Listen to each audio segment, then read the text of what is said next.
রাজু কাজী সাকাই সাবেক নেপাল জাতীয় দলের ফুটবলার, যার সাথে সম্পর্ক রয়েছে বাংলাদেশেরও। এক সময় মনে মুন্না কাজী সালাউদ্দিনদের সাথে খেলেছেন বাংলাদেশের লিগে। শতবর্ষী ক্লাব ভিক্টোরিয়াতে খেলা এই নেপালি ফুটবলার বাংলা ভাষাও জানেন ভালোই। নেপাল থেকে বিডি স্পোর্টস টাইমের সাথে সাক্ষাৎকারে জানালেন হামজা চৌধুরীর অন্তর্ভুক্তি কতটা প্রভাব ফেলেছে বাংলাদেশের ফুটবলে। হামজা প্রসঙ্গে জিজ্ঞেস করলে রাজু সাকাই বলেন, বাংলাদেশের ফুটবলে একটা হামজা প্লেয়ার আছে, তো তারপরে জুনিয়র টিমে এটা মোটিভেট হয়েছে, তো তারপরে একটা ফিউচার ভালো হয়েছে। তারপরে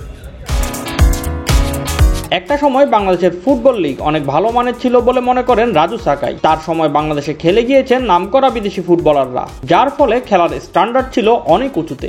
আগে আমরা খেলে 86, 87, 88, তারপরে আমি লাস্ট খেলছে 95-এ।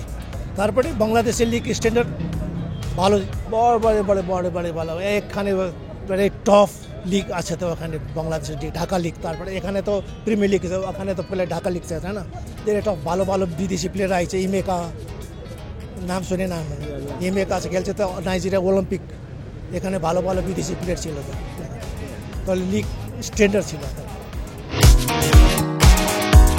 বাংলাদেশের মতো নেপালেও জনপ্রিয় হয়ে উঠেছে ক্রিকেট। বিশ্বমঞ্চে নেপালের নাম ক্রিকেট দল ভালোভাবেই ছড়িয়ে দিলেও রাজু সাকাই মনে করেন ফুটবলই এখন নেপালের এক নম্বর খেলা। আমরা ফুটবল আছে, নম্বর 1 গেম ফুটবল আছে।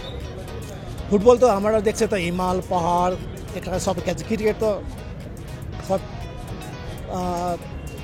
ডিস্ট্রিক্ট লেভেলে थोड़ा কম আছে। তো তারপরে দক্ষিণ এশিয়ামে এখানে তো ক্রিকেট সব ওয়ার্ল্ড কাপ খেলছে, লাইক ইন্ডিয়া, বাংলাদেশ, পাকিস্তান, আফগানিস্তান, শ্রীলঙ্কা না।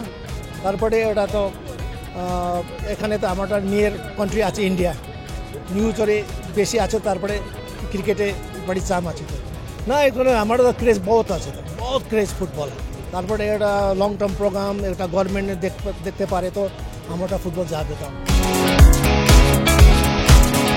এবারও বাংলাদেশের ফুটবল লিগে খেলবে নেপালের একাধিক ফুটবলার। অঞ্জন বিষ্টা, কিরণ চেমজংরা বয়ে নিয়ে যাবেন রাজু সাকাইদের লেগেসি। ফুটবল মাঠে অটুট থাকছে বাংলাদেশ নেপালের দারুণ সম্পর্ক। Shoaib Shams, BD sports time.